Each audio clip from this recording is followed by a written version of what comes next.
तो आणविक कक्षकों की ऊर्जा का क्रम अपन ने देखा। 16 या 16 से कम इलेक्ट्रॉन है तो सिग्मा 2p की ऊर्जा कम होगी, पाई 2p की ज्यादा। और 16 या 16 से ज्यादा इलेक्ट्रॉन है, 16 या 16 से ज्यादा इलेक्ट्रॉन है तो पाई 2p की ऊर्जा ज्यादा होगी, सिग्मा 2p की कम होगी। और 14 या 14 से कम इलेक्ट्रॉन है, 14 या 14 से कम इलेक्ट्रॉन है तो ऊर्जा का क्रम क्या होगा, सिग्मा 2p की ऊर्जा ज्यादा हो जाएगी, पाई 2p की कम रह जाएगी। इसको क्या, किसके कारण ऐसा हुआ, sp मिक्सिंग के कारण, sp मिश्रण के कारण। क्योंकि जो सिग्मा 2s है सिग्मा 2p को प्रतिकर्षित करता है, सिग्मा 2p सिग्मा 2s को, जिससे दोनों की ऊर्जा में अंतर आ जाता है, सिग्मा 2p ऊपर चला जाता है। उदाहरण लेते हैं अपन नाइट्रोजन का अणु। नाइट्रोजन का अणु में 14 इलेक्ट्रॉन हैं तो ऊर्जा का क्रम बदल जाएगा, सिग्मा 2p का और पाई 2p का। उनका क्रम तो वही रहेगा, sigma 2s sigma star 2s sigma 2s sigma star 2s sigma 1s sigma star 1s, इनका क्रम तो सेम रहेगा। किसका बदल जाएगा, सिग्मा 2p और पाई 2p का। पाई स्टार 2p और सिग्मा स्टार 2p का क्रम भी नहीं बदलेगा। तो ये दो नाइट्रोजन परमाणु से बनेगा नाइट्रोजन का अणु, जिनके विन्यास 1s2 2s2 2p3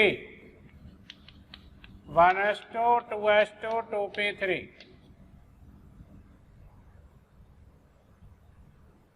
इनका आणविक कक्षक विन्यास क्या होगा,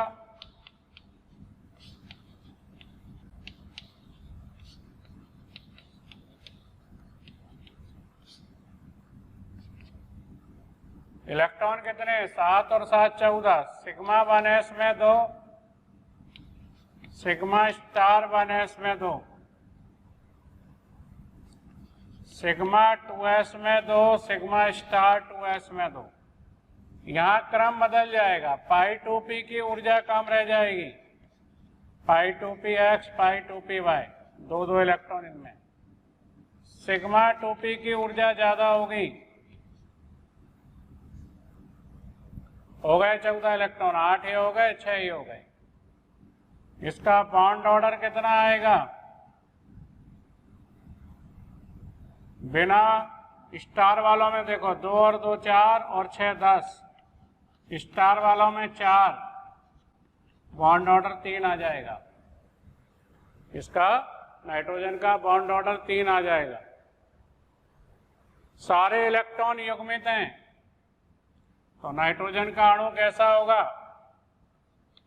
प्रति चुंबकीय।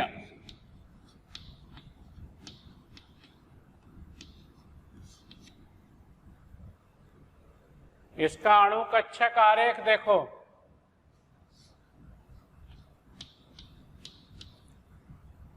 अणु कक्षक आरेख।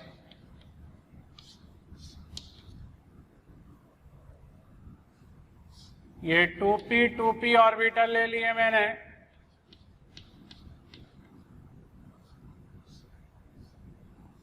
ये तो बंदी आणविक कक्षक और विपरीत बंदी।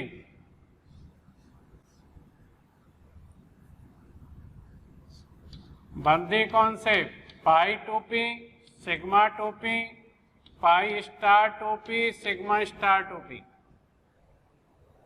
इन तीनों में एक एक इलेक्ट्रॉन है, इन तीनों में भी एक एक इलेक्ट्रॉन है। ये कौन से कक्षक हैं, पाई 2p, ये कौन सा है, सिग्मा 2p, ये कौन सा है, पाई स्टार 2p, और ये कौन सा है, सिग्मा स्टार 2p। 6 इलेक्ट्रॉन है, पहले इनमें एक एक और यहाँ जोड़े बन जाएंगे और 2 इलेक्ट्रॉन इसमें आ जाएंगे। उनका क्रम तो आप जानते ही हो, 2s 2s, इनसे कोई बंध नहीं बनेगा। 1s इनसे भी कोई बंध नहीं बनेगा।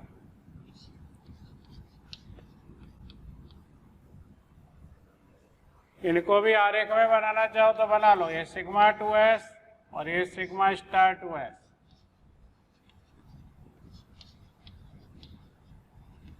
दो इलेक्ट्रॉन सिग्मा 2s में, दो सिग्मा स्टार में। ये सिग्मा 1s और सिग्मा स्टार 1s, दो सिग्मा 1s में, दो सिग्मा स्टार 1s। ये क्या है? ऊर्जा का बढ़ता क्रम। ये नाइट्रोजन का अणुकक्षक आरेख, यहां पर क्रम बदल गया। N2 धनायन, N2 धनायन में क्या होगा? एक इलेक्ट्रॉन यहां से निकल जाएगा सिग्मा 2p में से। एक इलेक्ट्रॉन निकल जाएगा तो ये कैसा होगा? अनुचुंबकीय। बॉन्ड ऑर्डर क्या आ जाएगा? एक इलेक्ट्रॉन बंधी आणविक कक्षक में से निकल जाएगा सिग्मा 2p में से, यहां से, इसमें से बंधी आणविक कक्षक में से निकलेगा एक इलेक्ट्रॉन। तो बॉन्ड ऑर्डर क्या आएगा इसका? 9 - 4/2, 2.5। N2 ऋणायन, ये भी अनुचुंबकीय होगा। इसमें एक इलेक्ट्रॉन कहाँ आ जाएगा? यहां पर, इन दोनों में किसी में भी आ जाएगा, पाई स्टार 2p में। बॉन्ड ऑर्डर क्या आएगा इसका? 10 - 5/2, 2.5। N2 दो ऋणायन, ये भी अनुचुंबकीय होगा। 16 इलेक्ट्रॉन है, एक एक इलेक्ट्रॉन यहाँ आ जाएगा दोनों में। और इसका बॉन्ड ऑर्डर आएगा 10 - 6/2। स्थायित्व और बंध ऊर्जा का क्रम देखें। स्थायित्व और बंध ऊर्जा, बॉन्ड एनर्जी का क्रम देखें। सबसे अधिक बॉन्ड ऑर्डर N2 का है। कितना है N2 का बॉन्ड ऑर्डर? 3। तो N2, इन दोनों का बॉन्ड ऑर्डर बराबर है, N2 धनायन N2 ऋणायन। लेकिन N2 ऋणायन में यहाँ एंटी बॉन्डिंग में, यानी पाई स्टार 2p में एक इलेक्ट्रॉन ज्यादा होगा। तो एंटी बॉन्डिंग में इलेक्ट्रॉन ज्यादा होने से N2 ऋणायन का स्थायित्व तो N2 धनायन से कम होगा, जबकि बॉन्ड ऑर्डर दोनों का बराबर है। तो N2 धनायन ज्यादा स्थायी होगा, N2 ऋणायन कम स्थायी होगा। उसके बाद N2 दो ऋणायन, और बंध लंबाई, बॉन्ड लेंथ N2 की कम होगी, N2 धनायन की ज्यादा, N2 ऋणायन और N2 दो ऋणायन की सबसे ज्यादा होगी। B2 अणु, बोरॉन का अणु किससे बनेगा? दो बोरॉन परमाणुओं से, 1s2 2s2 2p1, 1s2 2s2 2p1। यहां पर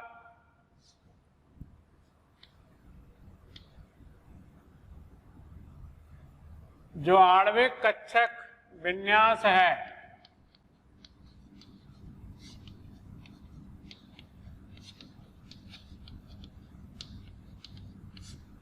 वो क्या होगा? Sigma 1s2 sigma star 1s2। इससे बॉन्ड ऑर्डर 0 आएगा, 2 - 2, बंध नहीं बनेगा।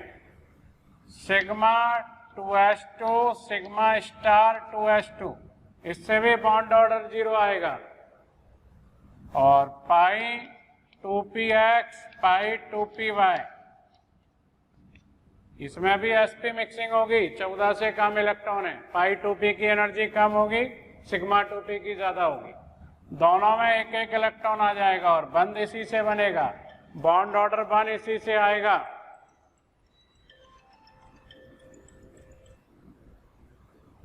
बॉन्ड ऑर्डर 1 इसी से आएगा, बंद इसी से बनेगा। तो बॉन्ड ऑर्डर कितना आ जाएगा इसका? 2, 2 4, 2 6 माइनस 2 और 2 4। बॉन्ड साइड वाइज ओवरलैपिंग से बना है। बॉन्ड ऑर्डर पाई आणविक कक्षकों से आया है, ये इनसे नहीं आया, इनसे बॉन्ड ऑर्डर 0 आ रहा है, बॉन्ड ऑर्डर 1 इससे आया है।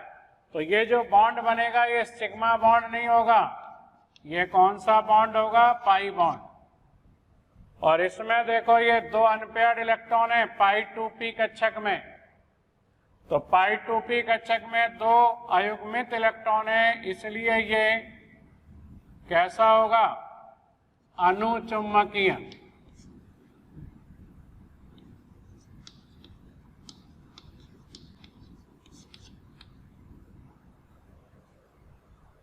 ये अनुचुंबकीय होगा।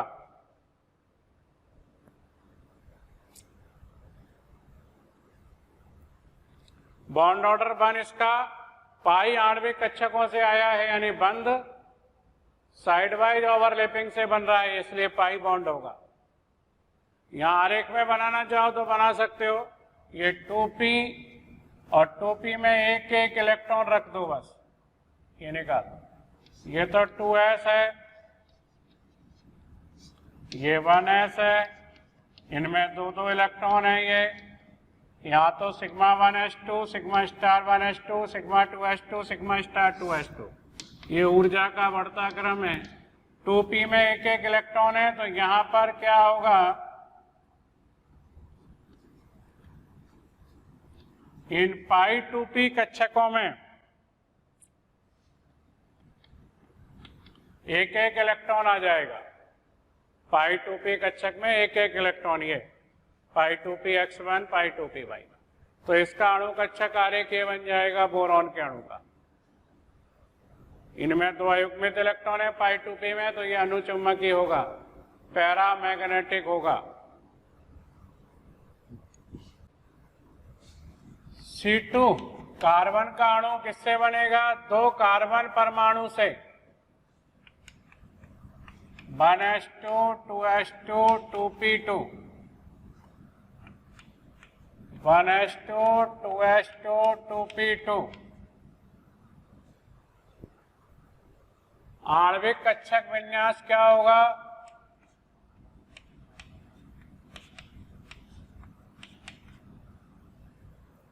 Sigma 1s2, sigma star 1s2,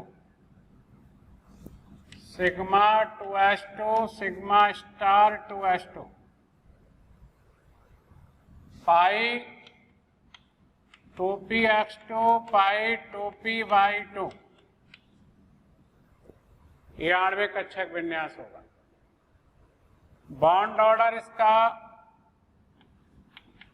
2 आ जाएगा। बंदी में गिनो इलेक्ट्रॉन, 2 और 2 4, 2 6, 2 8, -4/2। और यहां पर भी इनसे तो कोई बंद बनेगा नहीं, इनसे तो बॉन्ड ऑर्डर 0 आएगा। दोनों जो बंद बनेंगे वो साइड वाइज ओवरलैपिंग से बनेंगे। दोनों बॉन्ड ऑर्डर जो आएगा वो इससे आएगा पाई 2p से, 2 बॉन्ड ऑर्डर इन दोनों से आएगा। तो यहां पर ये जो दोनों बंद होंगे वो पाई बंद होंगे, सिग्मा बंद नहीं होंगे। ये दोनों पाई बॉन्ड होंगे। अच्छा, इसमें सारे इलेक्ट्रॉन युग्मित हैं, तो कैसा होगा ये अणु? प्रति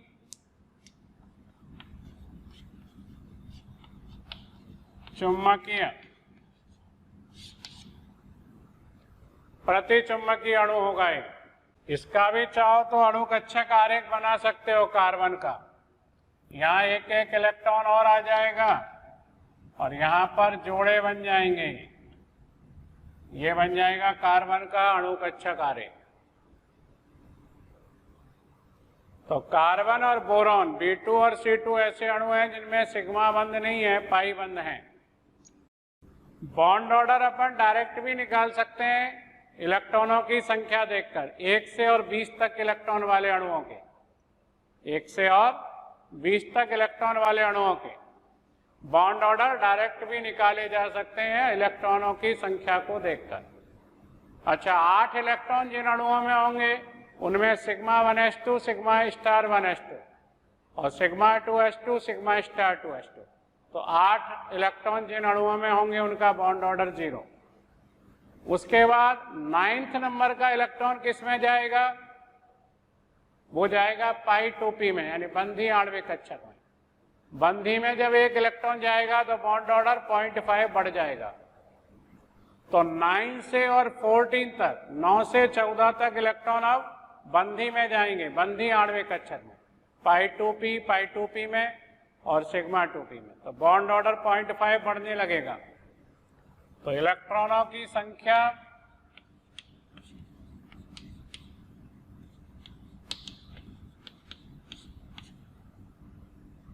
डायरेक्ट इलेक्ट्रॉनों की संख्या देखकर बॉन्ड ऑर्डर का पता कर सकते हैं।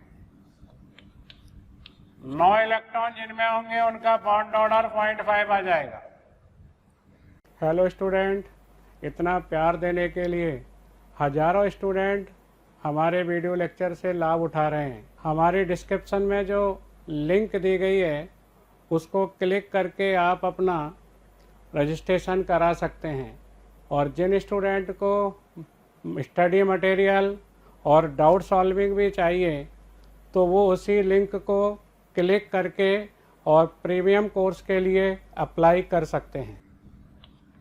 10 इलेक्ट्रॉन वाले का फिर बढ़ जाएगा 0.5, क्योंकि बंधी आणविक कक्षक में इलेक्ट्रॉन जाएंगे। 11 इलेक्ट्रॉन वाले का फिर बढ़ जाएगा बॉन्ड ऑर्डर 0.5। 12 इलेक्ट्रॉन वाले का फिर बढ़ जाएगा 0.5। 13 इलेक्ट्रॉन जिनमें होंगे उनका बॉन्ड ऑर्डर फिर बढ़ जाएगा 0.5 और 14 इलेक्ट्रॉन होंगे उनका बॉन्ड ऑर्डर फिर बढ़ जाएगा 0.5। अब यहां तक 0.5 बढ़ गया क्योंकि 9 से और 14 तक इलेक्ट्रॉन किस में प्रवेश कर रहे थे? बंधी आणविक कक्षक में, बिना स्टार वालों। इसके बाद 14 के बाद 15 नंबर का इलेक्ट्रॉन स्टार वाले में जाएगा, विपरीत बंधी में जाएगा। और जब विपरीत बंधी में एक इलेक्ट्रॉन जाएगा तो बॉन्ड ऑर्डर 0.5 कम हो जाएगा। तो इसके बाद फिर बॉन्ड ऑर्डर 0.5 कम होने लगेगा। तो जिनमें 15 इलेक्ट्रॉन होंगे उनका बॉन्ड ऑर्डर 2.5, 16 इलेक्ट्रॉन होंगे उनका 2.0, 17 इलेक्ट्रॉन होंगे उनका 1.5, 18 इलेक्ट्रॉन होंगे उनका बॉन्ड ऑर्डर 1.0, 19 इलेक्ट्रॉन होंगे उनका 0.5 और 20 इलेक्ट्रॉन जिनमें होंगे उनका बॉन्ड ऑर्डर 0। तो आप डायरेक्ट भी बॉन्ड ऑर्डर निकाल सकते हो इलेक्ट्रॉन की संख्या देखकर। जैसे कुछ उदाहरण लेते हैं। NO में 15 इलेक्ट्रॉन है, बॉन्ड ऑर्डर क्या आएगा इसका? 2.5। NO प्लस बनाओगे 14 इलेक्ट्रॉन रह जाएंगे, बॉन्ड ऑर्डर क्या आएगा? 3.0। तो NO से NO प्लस बनाने पर स्थायित्व तो बढ़ जाएगा, बॉन्ड ऑर्डर बढ़ गया। बंध की लंबाई घट जाएगी, बॉन्ड ऑर्डर बढ़ गया। बंध की ऊर्जा बढ़ जाएगी, बॉन्ड ऑर्डर बढ़ गया। इसी तरह देखो, और CN 13 इलेक्ट्रॉन है, इसका बॉन्ड ऑर्डर होगा 2.5 और CN माइनस बना दो, 14 इलेक्ट्रॉन होंगे, बॉन्ड ऑर्डर बढ़ जाएगा। कितना हो जाएगा? 3.0। ये कहलाते हैं विषम नाभिकीय अणु, विषम नाभिकीय अणु, विषम संख्या में इलेक्ट्रॉन। एक उदाहरण और देते हैं, CO में 14 इलेक्ट्रॉन है और इसका बॉन्ड ऑर्डर है 3। CO धनायन बनाएंगे तो 13 इलेक्ट्रॉन रह जाएंगे, बॉन्ड ऑर्डर घटना चाहिए, 0.5 घट जाना चाहिए। तो 3 से कम आना चाहिए बॉन्ड ऑर्डर, लेकिन बॉन्ड ऑर्डर 3 से ज्यादा आता है। क्यों? क्योंकि CO का अगर आप अणु कक्षक आरेख बनाओगे, ऐसा नहीं बनेगा जैसा N2 का O2 का बना, इसका कुछ अलग तरह का आरेख बनता है, उसकी जरूरत नहीं है, मैं इसकी डायरेक्ट बता देता हूं। तो CO से CO धनायन बनाएंगे तो यहां बॉन्ड ऑर्डर घटेगा नहीं, बढ़ जाएगा, 3 से ज्यादा हो जाएगा, सॉरी, बॉन्ड ऑर्डर 3 से ज्यादा हो जाएगा, 3 से कम नहीं होगा, 2.5 नहीं होगा, बढ़ जाएगा बॉन्ड ऑर्डर। कारण इसमें जो इलेक्ट्रॉन निकलता है वो नॉन बॉन्डिंग मॉलिक्यूलर ऑर्बिटल से निकलता है। नॉन बॉन्डिंग मतलब जो बंध बनाने में भाग नहीं लेता, थोड़े से उसमें एंटी बॉन्डिंग कैरेक्टर होते हैं। तो नॉन बॉन्डिंग मॉलिक्यूलर ऑर्बिटल से इलेक्ट्रॉन निकलता है जिसमें थोड़े से एंटी बॉन्डिंग कैरेक्टर होते हैं। तो एंटी बॉन्डिंग कैरेक्टर वाले से जब इलेक्ट्रॉन निकालोगे तो बॉन्ड ऑर्डर हमेशा बढ़ेगा, तो इसलिए यहां बॉन्ड ऑर्डर बढ़ जाता है। तो बॉन्ड ऑर्डर बढ़ जाने से बंध की लंबाई घट जाएगी, तो यहां बंध लंबाई बढ़ जाएगी, सॉरी बंध लंबाई घट जाएगी क्योंकि बॉन्ड ऑर्डर बढ़ गया है, 1.115 एंगस्ट्रॉम रह जाएगी। देखो बंध लंबाई 128 से घटकर 115 रह गई। तो कारण क्या लिखोगे यहाँ, क्यों ऐसा हुआ? होना तो चाहिए बॉन्ड ऑर्डर बढ़ना चाहिए क्योंकि 14 से 13 इलेक्ट्रॉन रह गए। ये अगर इलेक्ट्रॉन बंधी आणविक कक्षक से निकलता तो बॉन्ड ऑर्डर यहाँ घटती, लेकिन ये इलेक्ट्रॉन बंधी आणविक कक्षक से नहीं निकला है। CO का जो डायग्राम बनता है वो बिल्कुल अलग तरह का है। कोल्सन या कूलसन ने इसका डायग्राम बना के दिया था, उसकी जरूरत नहीं है, आप तो इसका कारण याद रख लेना। CO से CO धनायन जब बनता है तो इसका कारण क्या लिखेंगे? CO से CO धनायन बनने पर electron non bonding molecular orbital, non bonding molecular orbital से निकलता है,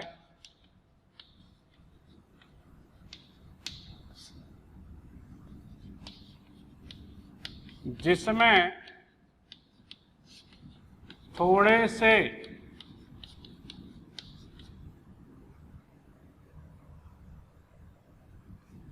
प्रतिबंधी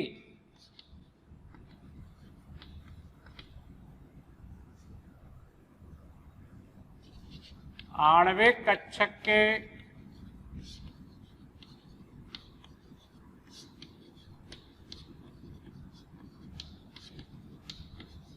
गुण होते हैं।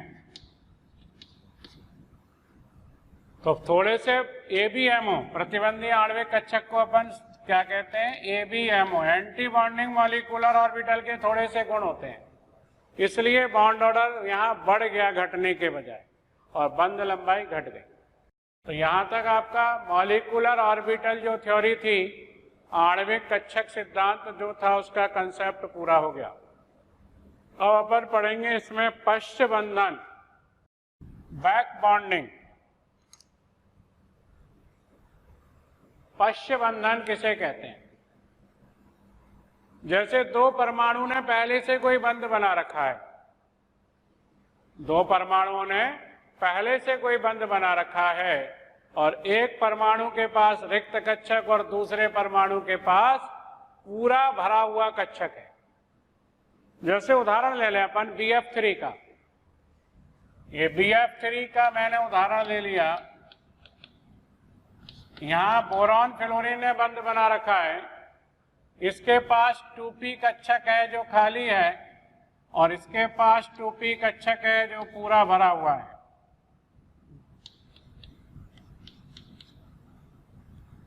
अब इन्होंने दोनों ने पहले से बंध बना लिया, समाज क्षति व्यापन कर लिया, एक्सियल ओवरलैपिंग कर ली, सिग्मा बंध बना लिया। अब इनके जो 2p ऑर्बिटल है, खाली 2p और ये भरा हुआ 2p ऑर्बिटल, इन दोनों में भी तो अतिव्यापन हो सकता है। वैसे तो इसको जरूरत भी है इलेक्ट्रॉन की, अष्टक पूरा करने के लिए इलेक्ट्रॉन न्यून यौगिक है। तो यहां पर ऐसा कोई जरूरी नहीं है इलेक्ट्रॉन न्यून हो तभी पश्च बंधन हो। पश्च बंधन तो इलेक्ट्रॉन न्यून नहीं है तो भी हो जाएगा। तो यहां पर ये दोनों परमाणु पहले से बंधित हैं, एक के पास पूरा भरा हुआ कक्षक और एक के पास रिक्त कक्षक है, तो ये दोनों अतिव्यापन करके एक दुर्बल पाई बंध बना लेंगे। यहां पर पूरा भरा और खाली कक्षक में अतिव्यापन हो रहा है, इसलिए पाई बंध दुर्बल बन रहा है। पार्श्ववर्ती अतिव्यापन होगा, इनमें साइड वाइज ओवरलैपिंग होगी, तो ये दोनों अतिव्यापन करके एक दुर्बल पाई बंध बना लेंगे। ये इलेक्ट्रॉन दे देगा इसको, और देने के बाद क्या होगा, ये फ्लोरीन फ्लोरीन, ये फ्लोरीन, फ्लोरीन ने इलेक्ट्रॉन दे दिए इसको, ये कौन सा बॉन्ड बन गया, पाई बॉन्ड। इसको आप ऐसे भी लिख सकते हो, ये फ्लोरीन फ्लोरीन, यहां पर ये डबल बॉन्ड बना दो आप, ये पाई बॉन्ड की जगह, कोऑर्डिनेट बॉन्ड की जगह ये बना दो। फिर यहां आवेश लगा देंगे अपन, औपचारिक आवेश, देने वाले पर प्लस, लेने वाले पर माइनस। अच्छा, ये फ्लोरीन करेगा पश्च बंधन या तीनों करेंगे? तीनों ही करेंगे, तीनों फ्लोरीन पश्च बंधन करेंगे यहां। तो कहने का मतलब 3 अनुनादी संरचनाएं बन जाएंगी। इस फ्लोरीन ने किया पश्च बंधन, या इस फ्लोरीन से करा दो, इस वाले से। यहां बनाना चाहो तो यहां ऐसी संरचना बना दो डबल बॉन्ड वाली। कोऑर्डिनेट बॉन्ड की जगह आप कोवैलेंट बॉन्ड जब बनाते हैं तो देने वाले और लेने वाले पर प्लस माइनस चार्ज लगा देते हैं। और एक और संरचना बनेगी, ये फ्लोरीन भी कर लेगा पश्च बंधन, तीनों कर सकते हैं। यहां पर संरचना दूसरी बना दो, ये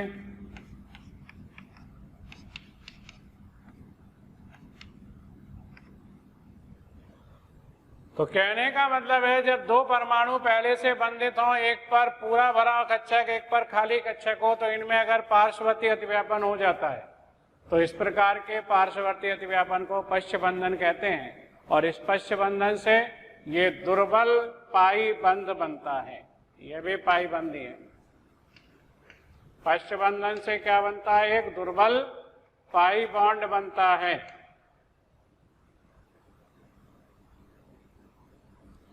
तो पश्च बंधन किसे कहेंगे,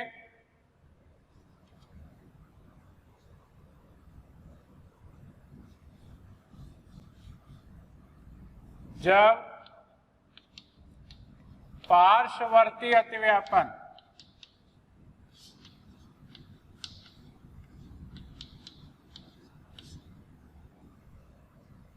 एक पूरे भरे हुए कक्षक और एक रिक्त कक्षक के बीच होता है।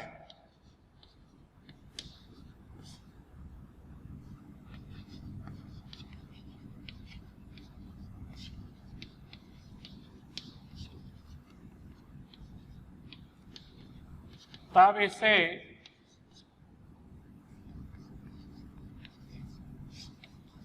पश्च बंधन कहते हैं।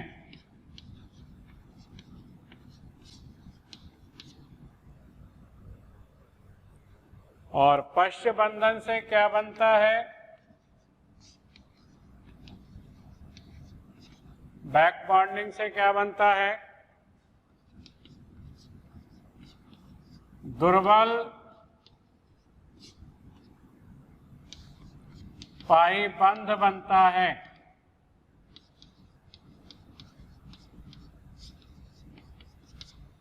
इस पश्च बंधन से दुर्बल पाईबंध बनता है। ये पाईबंध जो बनेगा वो सामान्य पाईबंध से कमजोर बनेगा। क्यों? वो आधे भरे हुए कक्षकों में बनता है, ये पूरा और ये खाली कक्षक के बीच। और वैसे भी देने वाला यहाँ अधिक ऋण विद्युतीय है, तो वो उतना अच्छे से इलेक्ट्रॉन नहीं देगा, उतना मजबूत बंध नहीं बनाएगा। जितना समान साझे द्वारा आधे भरे हुए कक्षकों द्वारा बंध बनता है वो ज्यादा मजबूत होता है। पश्च बंधन कब होगा? शर्तें। हमेशा नहीं होगा पश्च बंधन, कंडीशन है, इससे देख के पता लगेगा। पहली कंडीशन,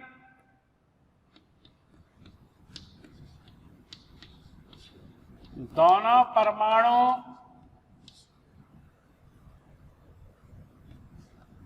बंधित होने चाहिए, पहले से उनमें बंध बना होना चाहिए।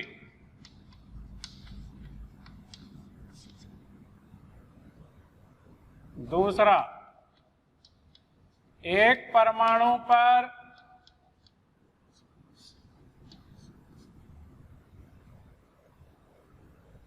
पूरा भरा हुआ कक्षक और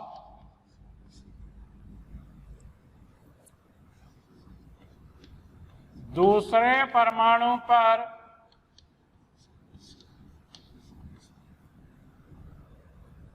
रिक्त कक्षक होना चाहिए।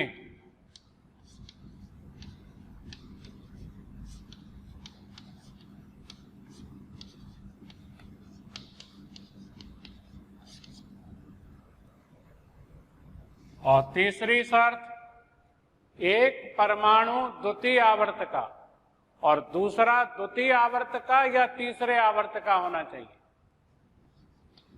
यानी एक परमाणु द्वितीय आवर्त का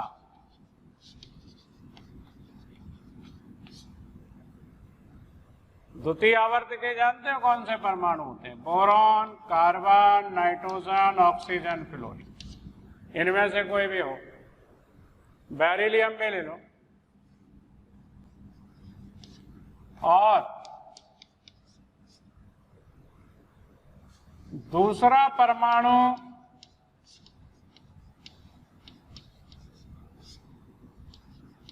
या तो द्वितीय आवर्त का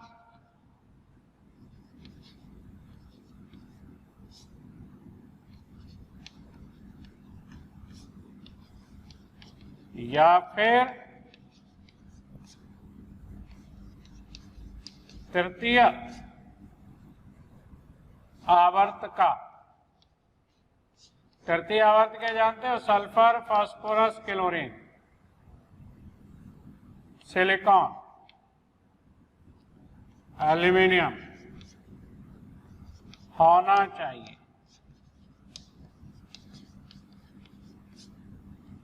तो ये कंडीशन है, तीनों कंडीशन एक साथ फॉलो होनी चाहिए, तब पश्च बंधन हो पाएगा। जैसे ये जो लास्ट वाली कंडीशन लिखी है ना, इसको मैं बता देता हूं आपको। जैसे अपन ने पढ़ा था कि पाई बंध कब बनता है? जब 2p और 2p कक्षकों में अतिव्यापन हो, सबसे मजबूत पाई बंध। 2p 3p में हो तो भी पाई बंध बन जाएगा, और 2p में और 3d में हो तब भी पाई बंध बन जाएगा। तो यही है। तो एक दूसरे आवर्त का होगा, उसमें 2p कक्षक होगा, दूसरा दूसरे आवर्त का होगा तो 2p, और तीसरे का होगा तो 3p या 3d। तो ये तीन प्रकार के पार्श्ववर्ती अतिव्यापन से ही सामान्यतः पाई बंध बनता है। उसके बाद जो अतिव्यापन होते हैं 3p है ना, या 3p 4p 4p, वो इतने दुर्बल है, वो अतिव्यापन इतने कमजोर है कि उनसे पाई बंध नहीं बनता, तो पश्च बंधन भी नहीं होगा। तो ये कंडीशन है। ये तीसरी वाली कंडीशन अपन ने यहाँ इस तरह से भी समझ लो। अब इसमें पहले तो अपन ये देखते हैं कि किसमें पश्च बंधन होगा, किसमें नहीं होगा, और उसके बाद फिर अपन देखेंगे इस पश्च बंधन के क्या क्या प्रभाव गुणों पर पड़ते हैं। तो ये पहला अपन देखेंगे कि किन अणुओं में पश्च बंधन होगा, किन में नहीं होगा।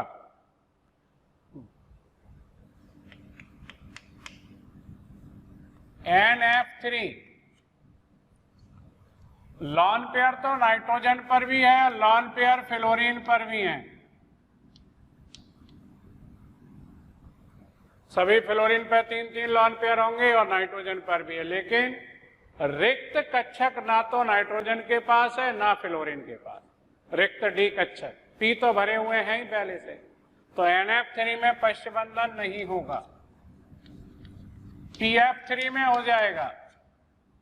इस पर लॉन पेयर है, इसके पास रिक्त डी कक्षक है, लॉन पेयर इस पर भी है लेकिन रिक्त कक्षक भी है इस पर, तो पश्च बंधन हो जाएगा। कैसे होगा?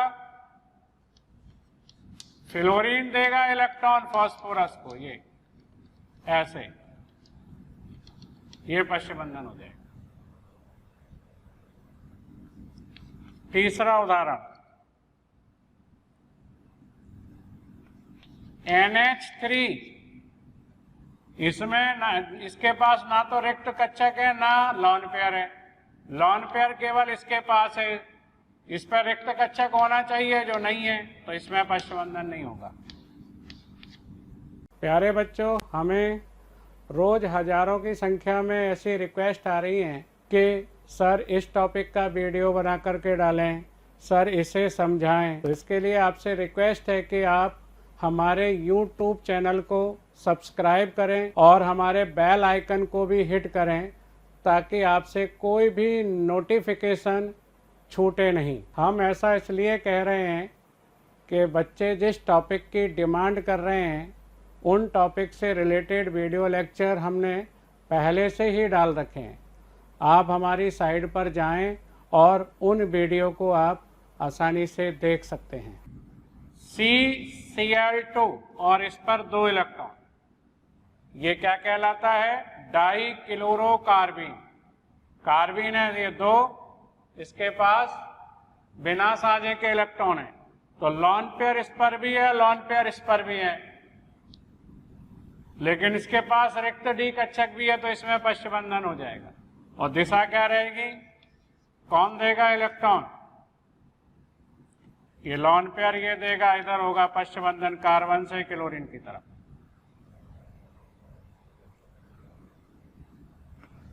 अगला उदाहरण है CCl3, ये गलत बता दिया अपन ने, ये गलत है। इसमें डी, इसके पास भी रिक्त कक्षक है, इसके पास भी रिक्त कक्षक है, इसके पास भी रिक्त कक्षक है, लॉन पेयर इस पर भी है, लॉन पेयर इस पर भी है, लेकिन इसका अष्टक पूरा नहीं है कार्बन का। कार्बन के पास 4 ऑर्बिटल होते हैं, एक में लॉन पेयर है, 2 से बंध बना लिया, एक कक्षक खाली है, अष्टक पूरा नहीं है, इसलिए पश्च बंधन की दिशा क्लोरीन से कार्बन की तरफ होगी। लॉन पेयर क्लोरीन देगा,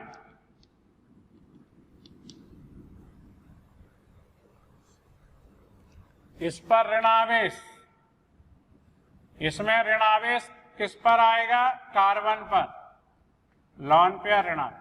अब इसके पास रिक्त कक्षक नहीं है और अष्टक पूरा है इसका, तो अब पश्च बंधन की दिशा क्या होगी? कार्बन से क्लोरीन की तरफ। इसमें क्लोरीन से कार्बन की तरफ होगा पश्च बंधन और इसमें कार्बन से क्लोरीन की तरफ, तो इसमें भी पश्च बंधन हो जाएगा।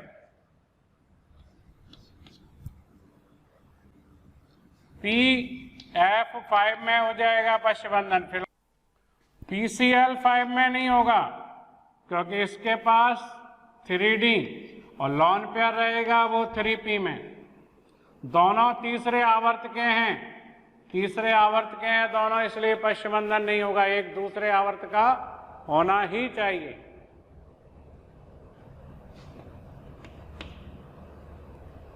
और उदाहरण देखो, SiF4 में हो जाएगा, फ्लोरीन दूसरे आवर्त का, ये तीसरे का, इस पर लॉन पेयर, इस पर रिक्त डी कक्षक।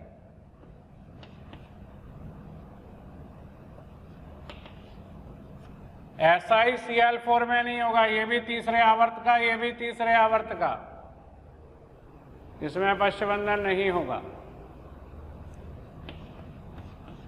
BF4 और ऋणायन, अब इसके पास रिक्त कक्षक नहीं बचेगा, ये 4 बंध बना लेगा, 4 ही कक्षक है बोरॉन के पास, अब इस पर रिक्त कक्षक नहीं बचा, तो BF4 माइनस में पश्च बंधन नहीं होगा, BF3 में हो जाएगा। तो ये पहचानना कि किसमें पश्च बंधन होगा किसमें नहीं होगा बहुत ही इंपॉर्टेंट है। अब पश्च बंधन के प्रभाव, या अनुप्रयोग। पश्च बंधन के प्रभाव देखें कौन कौन से गुणों पर यह प्रभाव डालता है। तो सबसे पहला अम्लीय सामर्थ्य।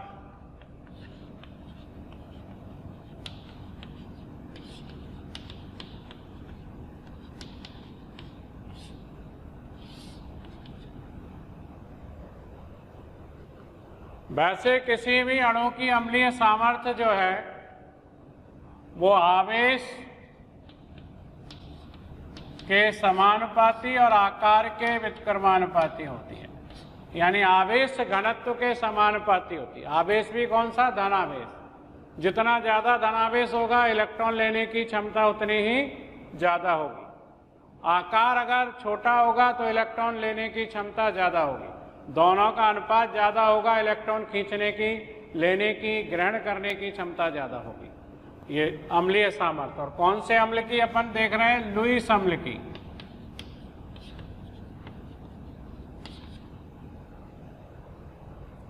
तो जैसे उदाहरण लें अपन BX3 AlX3 GaX3 InX3। Fluorine ले लें या क्लोरीन ले लें या ब्रोमीन आयोडीन हैलाइड ले लें। आवेश तो बराबर होगा +3 +3 +3 +3, लेकिन इधर जाने पर आकार क्या हो गया? बढ़ गया, तो अम्लीय सामर्थ्य घट जाएगी। बोरॉन के हैलाइडों की अम्लीय सामर्थ्य ज्यादा होगी आकार छोटा होने के कारण।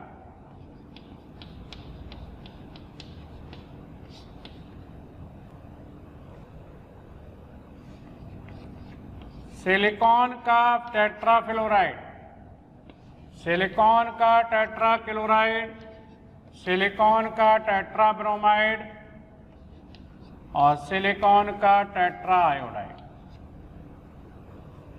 अब फ्लोरीन अधिक ऋण विद्युतीय है तो इस पर आवेश ज्यादा आएगा। आप ऐसा भी कह सकते हो कि अम्लीय सामर्थ्य इलेक्ट्रोनेगेटिविटी के डायरेक्टली होगी, केंद्रीय परमाणु की नेगेटिविटी के भी और बंधित परमाणु की। तो यहां इसकी नेगेटिविटी ज्यादा है तो इस पर आवेश ज्यादा आएगा। इसकी नेगेटिविटी कम है तो आवेश कम हो जाएगा, डैश लगा दिया मैंने।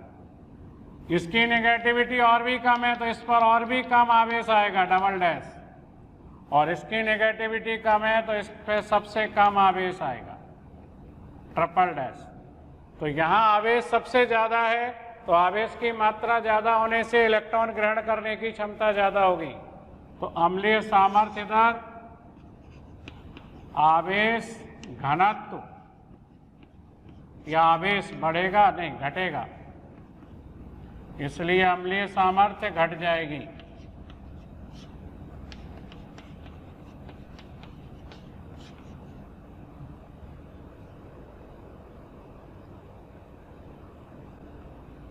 और ले लो उदाहरण PF5 PCl5 PBr5 PI5।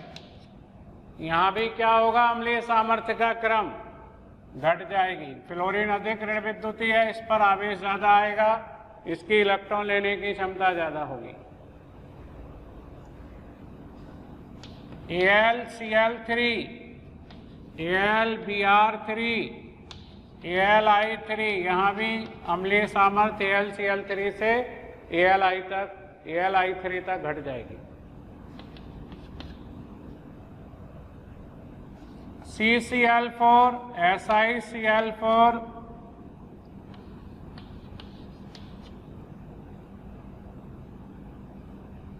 Carbon SnCl4। Carbon के पास रिक्त डी कक्षक नहीं होता, इसलिए ये लुईस अम्ल नहीं होगा। CCl4 के पास रिक्त डी कक्षक नहीं है, कार्बन के हैलाइड लुईस अम्ल नहीं होंगे। तो ये तो लुईस अम्ल नहीं है, तो इसकी अम्लीय सामर्थ्य तो सबसे कम कह लो। और इधर जाने पर सिलिकॉन का आकार छोटा है, आकार बढ़ गया, अम्लीय सामर्थ्य घट जाएगी। लेकिन बोरॉन और बेरिलियम के हैलाइडों में पश्च बंधन के कारण अम्लीय सामर्थ्य का क्रम बिल्कुल अपोजिट आता है। ये जो कंसेप्ट है इसके भिन्न आता है। तो पश्च बंधन बोरॉन और बेरिलियम के हैलाइडों में लगता है, इसलिए वहां पर इसका जो क्रम है अम्लीय सामर्थ्य का वो बदल जाता है। तो ये लिखेंगे अपन नोट करके, बेरिलियम और बोरॉन के हैलाइडों में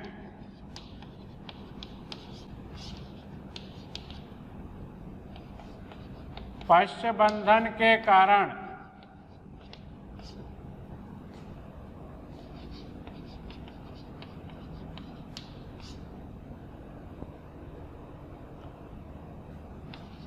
अम्लीय सामर्थ्य का क्रम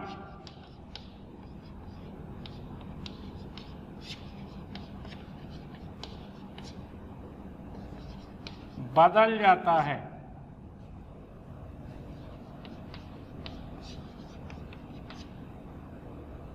कैसे, देखो समझते हैं उदाहरण। BF3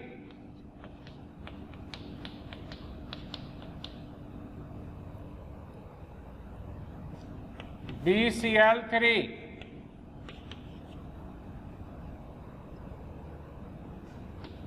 DBr3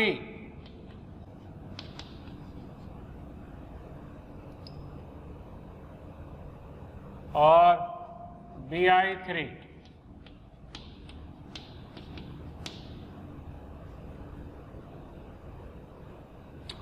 यहां पर ये 2p कक्षक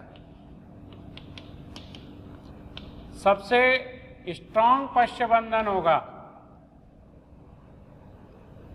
अगर आपको हमारे वीडियो पसंद आए तो उन्हें लाइक और शेयर ज़रूर करें, ताकि वे ज़्यादा से ज़्यादा ज़रूरतमंद बच्चों तक या स्टूडेंट तक पहुंच सकें। आपके स्नेह और प्यार को देखकर हमारी मोशन की पूरी टीम बहुत ही मोटिवेटेड है और हम प्रयास कर रहे हैं आपके लिए और अच्छे से अच्छे वीडियो बना सकें। इस पर ये 2p कक्षक और ये 3p कक्षक, पश्च बंधन कमजोर होगा। आकार बढ़ने से अतिव्यापन कम होता है, मात्रा अतिव्यापन की कम होती है। ये 2p और ये 4p और भी कमजोर पश्च बंधन होगा।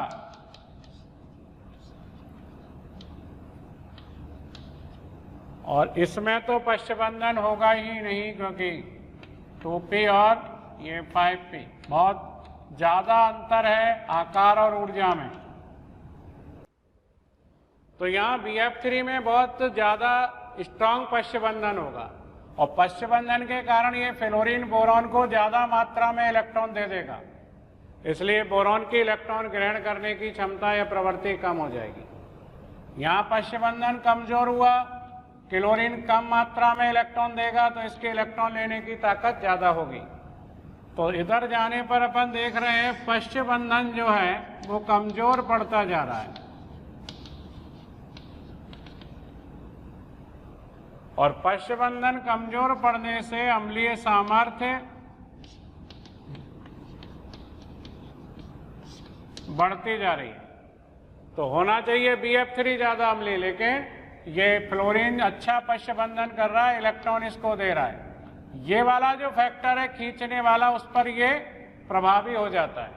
यानी बोरॉन और बेरिलियम के हैलाइडों में पश्च बंधन के कारण अम्लीय सामर्थ्य का क्रम बदल जाता है। यानी पश्च बंधन डोमिनेट कर जाता है किस पर? इन फ्लोरीन, क्लोरीन, ब्रोमीन, आयोडीन की ऋण विद्युतता पर, आवेश घनत्व वाले कारण पर या माइनस आई इफेक्ट वाले कारण पर। इसमें पश्च बंधन कमजोर है तो कम मात्रा में इलेक्ट्रॉन देगा ये क्लोरीन बोरॉन को, तो इसको कम इलेक्ट्रॉन मिलेंगे तो लेने की प्रवृत्ति ज्यादा होगी, क्योंकि अपना अष्टक तो पूरा करना चाहेगा।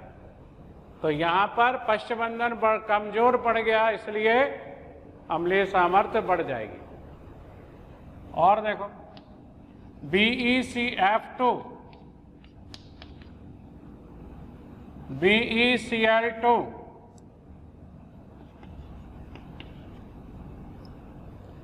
BeBr2 और BeI2।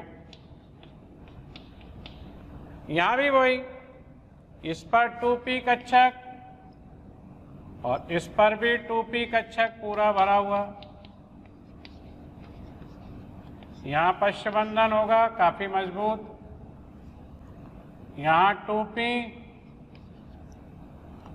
और इस पर 3p। ऊर्जा में अंतर बढ़ गया, आकार बढ़ गया, पश्च बंधन कमजोर पड़ जाएगा। यहां पर और भी कमजोर पश्च बंधन होगा, ये 2p और ये 4p।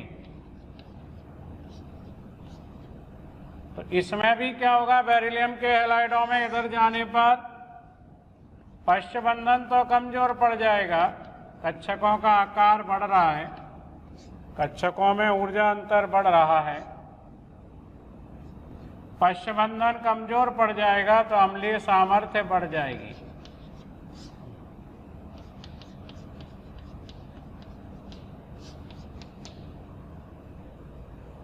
क्लियर? तो बेरिलियम और बोरॉन के हैलाइडों में पश्च बंधन प्रभावी कारक बन जाता है अन्य कारकों पर। दूसरा प्रभाव देखो, पश्च बंधन के कारण हमेशा बंध क्रम बॉन्ड ऑर्डर बढ़ जाता है और बंध लंबाई कम हो जाती है।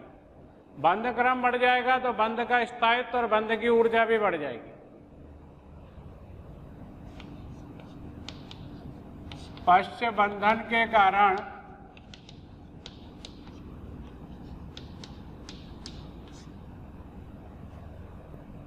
बॉन्ड ऑर्डर बढ़ जाता है और बंध लंबाई घट जाती है। जैसे क्वेश्चन निम्न में से किसमें बोरॉन फ्लोरीन बंध लंबाई सबसे कम होगी?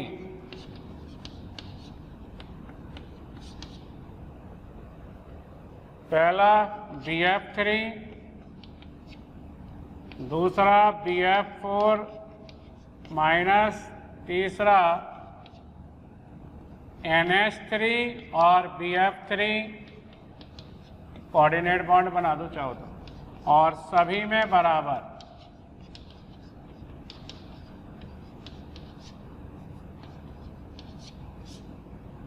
देखो इसमें पश्च बंधन नहीं होगा क्योंकि बोरॉन के पास रिक्त कक्षक नहीं, और इसमें भी नहीं होगा क्योंकि रिक्त कक्षक नहीं बचा। रिक्त कक्षक जो था उसको इलेक्ट्रॉन नाइट्रोजन ने दे दिया, यहाँ जो रिक्त कक्षक था उसको F- ने इलेक्ट्रॉन दे दिया, तो इसमें होगा पश्च बंधन। और पश्च बंधन के कारण इसकी बॉन्ड ऑर्डर बढ़ जाएगी, बंध लंबाई घट जाएगी। BF3 में BF बंध लंबाई कम होगी पश्च बंधन के कारण। दूसरा उदाहरण देखो, BF3 ये पश्च बंधन हो गया, फिर BF2H ये पश्च बंधन हो गया, फिर BFH2 ये पश्च बंधन करा दिया मैंने। चाहो तो कोऑर्डिनेट बॉन्ड बना दो। इसका बॉन्ड ऑर्डर निकालो, सिग्मा बंधों की संख्या 3, पाई बॉन्ड 1/3, 1.33। अब इसमें पश्च बॉन्ड ऑर्डर निकालने में इसको कंसीडर नहीं करेंगे क्योंकि अपन को बॉन्ड ऑर्डर केवल बोरॉन फ्लोरीन बॉन्ड का निकालना है। तो 2 sigma bond, 1 pi bond, 2 sigma bond, 1.5। यहां पर इन दोनों को कंसीडर नहीं करेंगे, बोरॉन फ्लोरीन का बॉन्ड ऑर्डर निकाल रहे हैं। तो बॉन्ड ऑर्डर क्या आएगा, 1 सिग्मा 1 पाई और बटे 1 सिग्मा 2। इधर जाने पर क्या हो गया, बॉन्ड ऑर्डर बढ़ गया तो बंध लंबाई घट जाएगी। बंध लंबाई किसकी, B और F बंध की। तो पश्च बंधन के कारण बंध लंबाई क्या होती है, घट जाती है। यदि पश्च बंधन में इलेक्ट्रॉन देने वाला परमाणु कौन सा है, बंधित परमाणु है, और सेंट्रल एटम को इलेक्ट्रॉन देता है, तो संकरण नहीं बदलता। यदि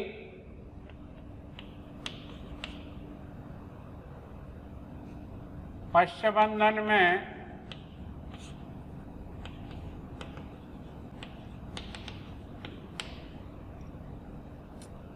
इलेक्ट्रॉन युग्म दाता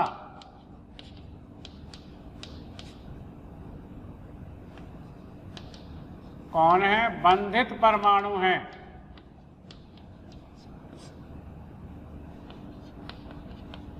तब सेंट्रल एटम का संकरण, हाइब्रिडाइजेशन,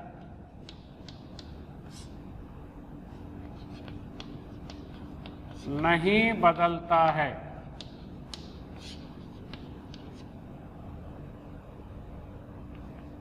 है ना, जैसे BF3 लिया अपन ने, पश्च बंधन में इलेक्ट्रॉन कौन दे रहा है, फ्लोरीन, तो इसका हाइब्रिडाइजेशन नहीं बदलेगा, इसका हाइब्रिडाइजेशन अभी भी sp2 ही रहेगा, क्योंकि पाई बॉन्ड से थोड़ी हाइब्रिडाइजेशन बदलता है। तो अगर देने वाला कौन है, बंधित परमाणु है, जैसे ये लिया मैंने डाई क्लोरोकार्बीन, ये दे रहा है लॉन पेयर, तो इसका हाइब्रिडाइजेशन नहीं बदलेगा, इसका हाइब्रिडाइजेशन sp2 ही होगा, 2 सिग्मा बॉन्ड 1 लॉन पेयर। लेकिन यदि अगर पश्च बंधन में इलेक्ट्रॉन युग्म दाता कौन है, सेंट्रल एटम है, केंद्रीय परमाणु, और प्रभावी पश्च बंधन है,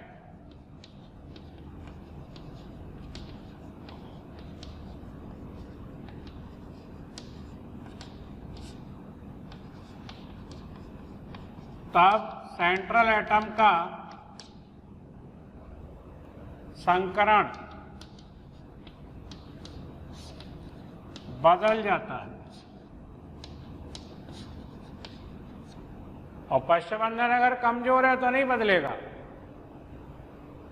प्रभावी पश्च बंधन होगा तभी बदलेगा। यदि पश्च बंधन कमजोर है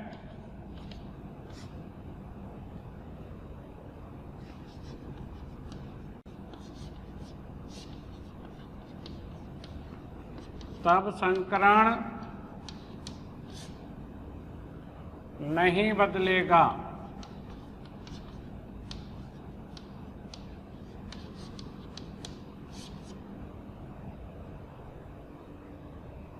जैसे Cl2O, इस पर 2 लॉन पेयर हैं, इस पर 3 लॉन पेयर हैं, वैकेंट ऑर्बिटल इसके पास है, डोनर कौन होगा, ऑक्सीजन, ऑक्सीजन अपना लॉन पेयर दे देगा 1, 2 में से 1 दे देगा, तो इसके पास 1 ही लॉन पेयर रह जाएगा। लेकिन प्रभावी पश्च बंधन नहीं है, क्यों, ये जो 3 लॉन पेयर हैं ये इस पश्च बंधन का विरोध करेंगे, या ऐसा मान लो ये जो 3 लॉन पेयर हैं ये इसके रिक्त डी कक्षकों में चले जाएंगे, यानी इसके डी कक्षक पूरी तरह से रिक्त नहीं रहेंगे इन लॉन पेयर के डीलोकेलाइजेशन के कारण। तो डी कक्षक खाली नहीं है पूरी तरह से, इनमें ये लॉन पेयर डीलोकेलाइड है, ये लॉन पेयर डीलोकेलाइड है, तो पश्च बंधन प्रभावी नहीं है। कमजोर पश्च बंधन है तो इसका संकरण नहीं बदलेगा, 2 लॉन पेयर हैं इसके पास, 2 सिग्मा बॉन्ड माने जाएंगे, sp3 संकरण होगा। लेकिन अगर आपने SiH3 नाइट्रोजन के साथ बॉन्डेड कर दिए, ये ट्राइसिलाइल एमाइन, ट्राइसिलाइल एमीन। अब इस नाइट्रोजन के पास लॉन पेयर है 2p कक्षक में, इसके पास लॉन पेयर नहीं होता, 3d कक्षक इसका खाली है, तो ये प्रभावी पश्च बंधन होता है यहाँ। ये नाइट्रोजन अपना लॉन पेयर प्रभावी तरीके से इसको दे देता है, तो इस पे लॉन पेयर नहीं बचता, तो लॉन पेयर को इस पे काउंट नहीं करेंगे। यहाँ तो करा मैंने क्योंकि प्रभावी पश्च बंधन नहीं हो रहा, क्योंकि ये लॉन पेयर इस लॉन पेयर को लेने का विरोध कर रहे हैं। और यहाँ पर तो इस पे लॉन पेयर है नहीं, खाली है पूरी तरह से डी कच्चर। बड़ा प्रभावी पश्च बंधन होता है, इफेक्टिव ओवरलैपिंग होती है, इफेक्टिव बैक बॉन्डिंग होती है।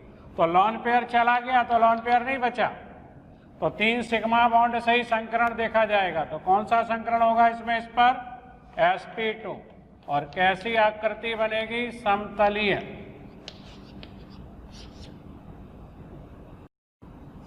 और नाइट्रोजन से आप बॉन्डेड करो 3 methyl group tri methyl amine. अब इसके पास रिक्त डी कक्षक नहीं है, रिक्त पी कक्षक भी नहीं है, पश्च बंधन नहीं होगा, इसमें बैक बॉन्डिंग नहीं होगी। तो संकरण क्या होगा? 3 sigma bond, 1 lone pair sp3। कैसी आकृति होगी? पिरामिडिया।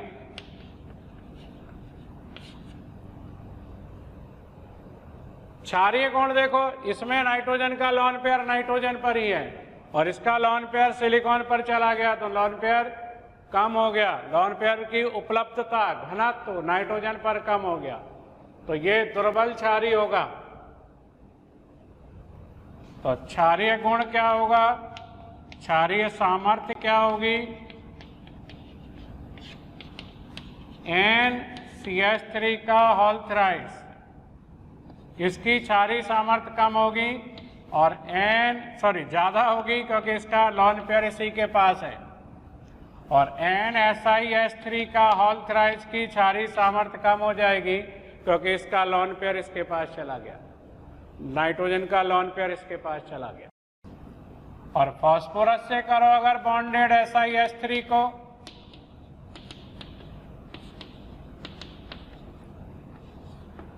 तो देखो ये 3p और इसके पास 3d, तो 3p 3d ओवरलैपिंग या पश्च बंधन नहीं होगा, तो ये अपना लॉन पेयर इसको नहीं दे पाएगा।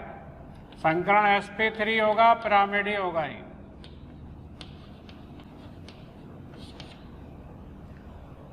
अब इसमें भी लॉन पेयर इसके पास है, इसमें भी इसके पास है, लेकिन नाइट्रोजन का आकार छोटा है, इसका इलेक्ट्रॉन घनत्व तो ज्यादा होगा, तो NSiH3 की सारी सामर्थ्य ज्यादा होगी, छोटा आकार है। PSiH3 की सारी सामर्थ्य कम होगी और सबसे कम NSiH3 का होल थ्राइस की होगी। एक और उदाहरण देखो,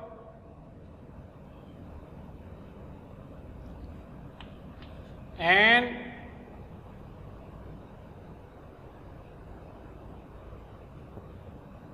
double bond C double bond O और CH3,